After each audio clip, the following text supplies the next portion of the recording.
Ежегодно каждую весну в нашей республике проходит акция «Зеленая Башкирия». В этом году она тоже состоится. И, между прочим, не менее масштабно. На территориях 670 городов в районах Башкортостана высадят более 500 тысяч деревьев и кустарников. Вот только сажать их будут сотрудники коммунальных служб. Но это не повод грустить. Я знаю, что делать. Ведь можно создать свой мини-сад. Так как мы с вами супер садоводы, мы сегодня посадим флокс и колокольчик. Нам нужно 2 блюдца.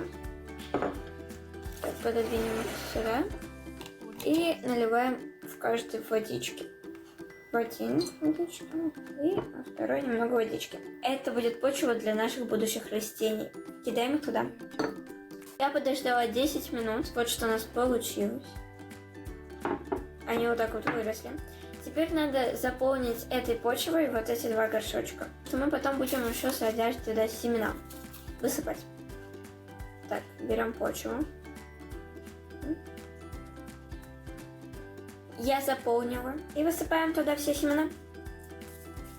И оставшейся землей мы это все покроем.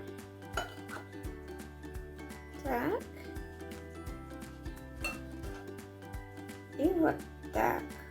Потом, когда они вырастут до 4 сантиметров, я их пересажу в более большие горшочки, чтобы им было удобно. Флокс и колокольчик будут отлично смотреться на моем подоконнике. Ну а если у вас садовый участок, то вы можете поступить куда более глобальный. Посадить целое дерево или куст, сделать фотку и выложить в любую социальную сеть с хэштегом «Зеленая Башкирия дома».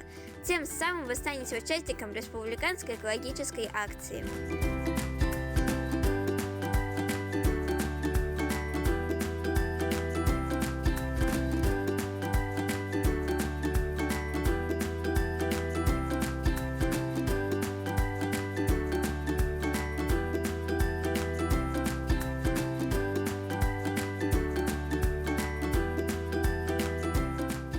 Вот такой несложный способ посадить себе мини-друга, ну или не мини, ведь самый высокий цветок достигал около 3 метров в высоту. Теперь остается за ним только ухаживать и ждать, пока он вырастет. Аня Лагутенкова специально для Горы новостей.